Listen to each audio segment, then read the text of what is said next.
Dhaka, Bangladesh, jueves 4 de febrero de 2016, 8:36 de la noche. El edificio del Banco Central de Bangladesh está vacío. No hay empleados. El banco cerró esa tarde para el fin de semana. En Manila, la capital de Filipinas, hay fiesta de Año Nuevo chino. En Nueva York, la Reserva Federal está a punto de cerrar también por el fin de semana americano. Nadie está mirando. Y en ese momento exacto, desde algún lugar del planeta que los investigadores tardarán meses en identificar, alguien que conoce a la perfección los sistemas internos del Banco Central de Bangladesh pulsa una tecla. Comienza la transferencia. El sistema SWIFT, la red de comunicaciones que conecta a 11.000 instituciones financieras en todo el mundo y que procesa en promedio 35 millones de transacciones por día, recibe una instrucción que parece perfectamente legítima. Remitente: Banco Central de Bangladesh. Destinatario: Banco de la Reserva Federal de Nueva York.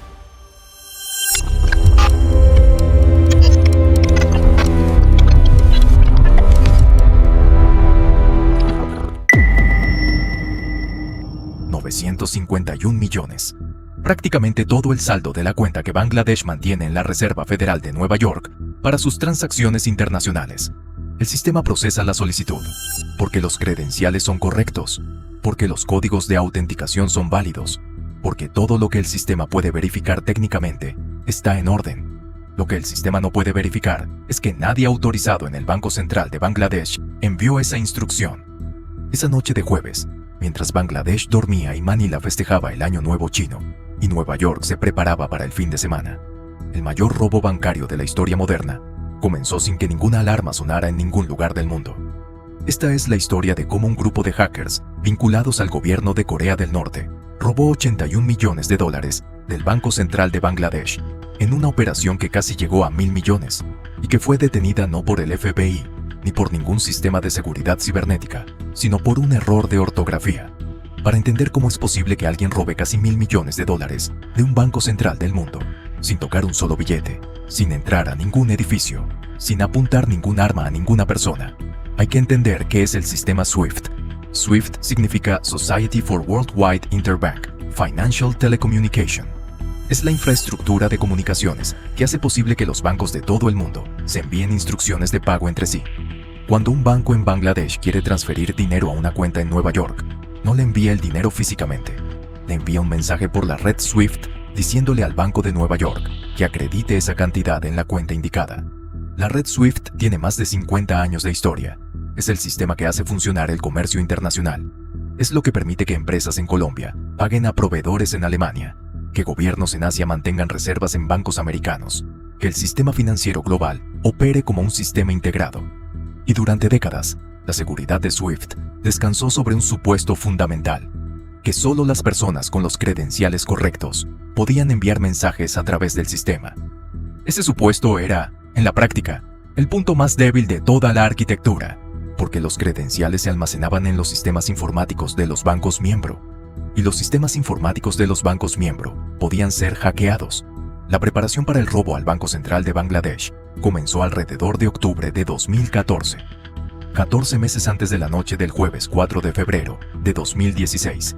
Alguien comenzó a investigar en línea cómo funcionaban los sistemas bancarios de Bangladesh, qué software usaban, qué versión del sistema SWIFT tenían instalada, qué vulnerabilidades conocidas existían en ese software. Lo que los investigadores de FireEye, la empresa de ciberseguridad que después analizó el ataque, determinaron fue que los hackers habían comenzado su investigación con una paciencia y un nivel de detalle que no se parece a ningún criminal ordinario. Había un plan que requería meses de preparación, recursos técnicos significativos y conocimiento especializado del sistema bancario internacional. En algún momento de ese periodo, los hackers enviaron correos electrónicos a empleados del Banco Central de Bangladesh. Los correos parecían completamente legítimos. Tenían el aspecto de comunicaciones normales de trabajo. Tenían archivos adjuntos que parecían documentos ordinarios.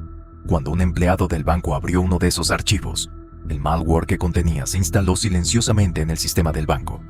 Era un keylogger en su primera fase, un programa que registraba cada tecla que los empleados pulsaban, incluyendo las contraseñas de acceso al sistema SWIFT. Durante semanas, el malware observó, aprendió la rutina del banco, identificó qué empleados tenían acceso a qué sistemas, mapeó la arquitectura interna de la red y comenzó a entender con precisión cómo funcionaba el sistema de transferencias del Banco Central de Bangladesh.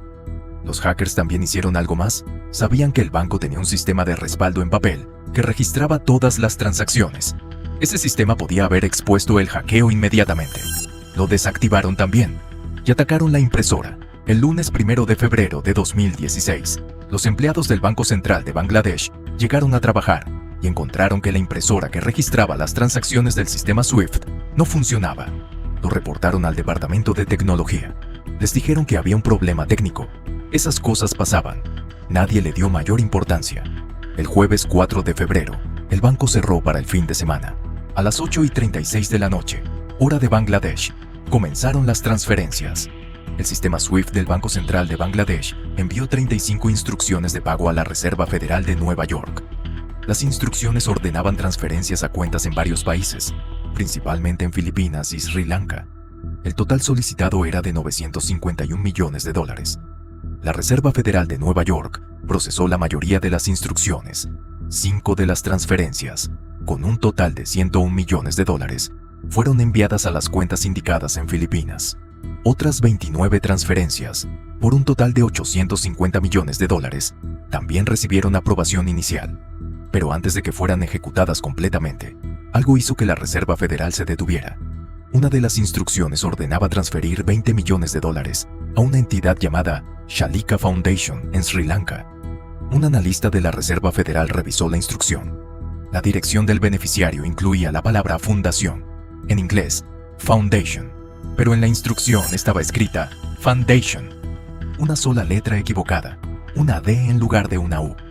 El analista marcó la instrucción como sospechosa y la envió para verificación adicional.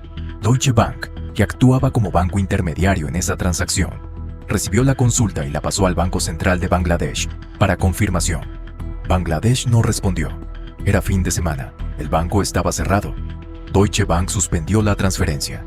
La Reserva Federal revisó el resto de las instrucciones pendientes con mayor cuidado. Encontró irregularidades en varias de ellas. Suspendió las 29 transferencias restantes. $850 millones fueron salvados por un error de ortografía. Pero los 101 millones que ya habían llegado a Filipinas habían desaparecido. Cuando los empleados del Banco Central de Bangladesh llegaron al trabajo el domingo 7 de febrero, encontraron mensajes de la Reserva Federal de Nueva York esperando respuesta. No sabían qué significaban. Intentaron revisar el sistema SWIFT. La impresora seguía sin funcionar. Reiniciaron el sistema. La impresora cobró vida y empezó a imprimir. Los mensajes que imprimió eran los registros de todas las instrucciones de transferencia enviadas durante el fin de semana. 35 instrucciones que nadie en el banco había autorizado. Movimientos de fondos por casi $1.000 millones que el sistema registraba como si hubieran sido enviados por el propio banco. El gobernador del Banco Central, Atiur Rahman, fue contactado de emergencia. Se llamó a expertos en ciberseguridad. Llegó Rakesh Asthana, consultor americano de la empresa World Informatics, que en horas comenzó a descubrir la profundidad del compromiso del sistema. El malware había estado en los sistemas del banco durante meses. Había borrado sus propios rastros después de ejecutar las transferencias. Había desactivado deliberadamente el sistema de registro en papel. Había esperado el momento exacto en que nadie estaría mirando. El jueves de noche, el fin de semana, el Año Nuevo Chino en Manila. La operación había sido diseñada con un nivel de conocimiento de los procedimientos bancarios internacionales que los investigadores describirían después como extraordinariamente sofisticado. Pero los 101 millones que habían llegado a Filipinas ya habían seguido moviéndose. El dinero había sido transferido a 4 cuentas en el Banco Comercial de Rizal, en una sucursal en la calle Júpiter de Makati, Manila. Las cuentas habían sido abiertas 9 meses antes del robo, con documentos de identidad falsificados, bajo nombres ficticios. La gerente de esa sucursal era Maya Santos de Guito. En los días siguientes al robo, cuando Bangladesh Bank comenzó a enviar mensajes urgentes al banco filipino, pidiéndole que congelara las cuentas y devolviera los fondos, Santos de Guito continuó procesando los retiros. El 5 de febrero, con el caos ya en marcha, $81 millones en esas cuentas fueron retirados en efectivo o transferidos a operadores de casinos en Manila. $6 millones llegaron a los casinos de Kim Wong, un operador de mesas de juego chino-filipino con conexiones en el mundo del juego de Macao. Otros 21 millones fueron a una empresa llamada Eastern Hawaii. El efectivo fue cambiado por fichas de casino. Las fichas de casino, en Filipinas en ese momento, no estaban sujetas a las leyes antilavado de dinero, porque los casinos no eran considerados instituciones financieras. Era el mecanismo de lavado perfecto para el contexto legal de ese país. Para cuando Bangladesh Bank logró comunicarse efectivamente con las autoridades filipinas, prácticamente todo el dinero había desaparecido en la maquinaria del juego de los casinos de Manila. RCBC devolvió $68,000, $68,000 de 81 millones. El resto nunca fue recuperado. La investigación que siguió durante los meses y años posteriores al robo fue una de las más complejas en la historia de la ciberseguridad financiera. El FBI analizó el código del malware usado en el ataque y encontró similitudes significativas con el código usado en el hackeo a Sony Pictures en 2014. Ese hackeo había sido perpetrado por un grupo conocido como Lazarus, vinculado por los investigadores americanos al gobierno de Corea del Norte. Symantec y BE Systems llegaron independientemente a la misma conclusión. Kaspersky Lab encontró evidencia de que una dirección IP en Corea del Norte había sido usada para configurar el servidor de control de la operación. En 2018, el Departamento de Justicia de los Estados Unidos presentó cargos formales contra Park Jin-hyuk, un ciudadano norcoreano identificado como miembro del Lazarus Group. Los cargos lo vinculaban al hackeo de Sony, al robo al Banco Central de Bangladesh y a otros ataques cibernéticos que sumaban daños estimados en más de $1,200 millones. Park Jin-hyuk nunca fue capturado. Corea del Norte niega todas las acusaciones y llama al proceso una fabricación del gobierno americano. El director adjunto de la NSA americana lo resumió con una claridad que el mundo del ciberseguridad no había escuchado antes en esos términos. Si se confirma la conexión, eso significa que un Estado-nación está robando bancos. Eso es un asunto grave. Era la primera vez en la historia que un gobierno nacional era señalado como sospechoso en un robo bancario, no de un banco privado, del Banco Central de un país soberano. En enero de 2019, Maya Santos de Guito fue declarada culpable de 8 cargos de lavado de dinero por un tribunal regional de Makati. La condenaron a entre 32 y 56 años de prisión y a pagar una multa de $109 millones. Al salir del tribunal, antes de que las autoridades la detuvieran, Santos de Guito le dijo a un canal de televisión filipino: "No hice nada malo. Si esto es una pesadilla, quiero despertar ahora. Vivo todos los días con miedo". El tribunal no fue de la misma opinión. En su fallo de 26 páginas, describió su declaración de inocencia como una mentira completa y comprensiva. Kim Wong, el operador de casinos que recibió millones del dinero robado, cooperó con las autoridades filipinas y proporcionó información sobre los 2 intermediarios chinos que según él habían traído el dinero al país. Los fiscales lo absolvieron por falta de evidencia suficiente. Atiur Rahman, el gobernador del Banco Central de Bangladesh, que supervisó el sistema durante el hackeo, renunció a su cargo en marzo de 2016. Bangladesh recuperó $15 millones en total, de 81 millones, menos del 20%. Los 66 millones restantes permanecen sin recuperar. El grupo Lazarus, según los investigadores de ciberseguridad, no se detuvo con Bangladesh. Atacó bancos en Ecuador, Vietnam, Polonia, India, Taiwán y Rusia usando el mismo método SWIFT. En total, el grupo intentó robar aproximadamente $1,200 millones. Consiguió aproximadamente 122 millones. Bangladesh fue el mayor robo individual exitoso de esa campaña. Lo que el caso del Banco Central de Bangladesh cambió en el sistema financiero global no fue menor. SWIFT lanzó un programa de seguridad reforzada para todos sus miembros. Los bancos fueron obligados a actualizar sus sistemas, implementar autenticación de múltiples factores y monitorear patrones de transacciones inusuales en tiempo real. Los bancos que no cumplieran con los nuevos estándares podían ser excluidos de la red. En Filipinas, el Congreso aprobó leyes que por primera vez incluían a los casinos dentro del marco regulatorio antilavado de dinero. El agujero legal que había permitido convertir $81 millones en fichas de casinos sin ninguna supervisión fue cerrado directamente como consecuencia de este caso. El Departamento del Tesoro de los Estados Unidos incluyó al Lazarus Group en su lista de entidades sancionadas, con lo que cualquier empresa americana que hiciera negocios con personas vinculadas al grupo podía enfrentar consecuencias legales. Pero el dinero no apareció y los hackers siguen libres, porque están en Corea del Norte, bajo la protección de un gobierno que los necesita para financiar un programa de armas nucleares que el mundo no quiere que exista. y que las sanciones internacionales han hecho casi imposible de financiar de otra manera. El robo al Banco Central de Bangladesh no fue solo un crimen financiero, fue política exterior.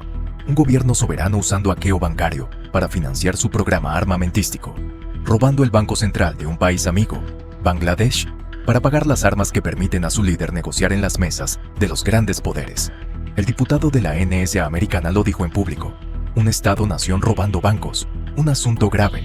No fue el primero, no fue el último, pero fue el que más dinero sacó y el que más claramente demostró que en el siglo XXI, el robo más grande de la historia no requiere pasamontañas, ni camiones, ni bóvedas que perforar. Requiere una computadora, una red de comunicaciones globales y saber en qué momento exacto nadie está mirando. El jueves de noche en Bangladesh, cuando el banco había cerrado. El fin de semana americano, cuando la Reserva Federal reduciría su guardia. El año nuevo chino en Manila, cuando los casinos estarían llenos y el efectivo fluiría sin levantar sospechas. 951 millones intentados, 850 millones detenidos por la palabra Foundation, 81 millones que desaparecieron en los casinos de Manila, 66 millones sin recuperar y ningún hacker condenado. Si este caso te atrapó, deja en los comentarios cuál quieres que investiguemos después. Suscríbete y activa la campana. En este canal todo es real, documentado y con fuentes. Nos vemos en el próximo caso.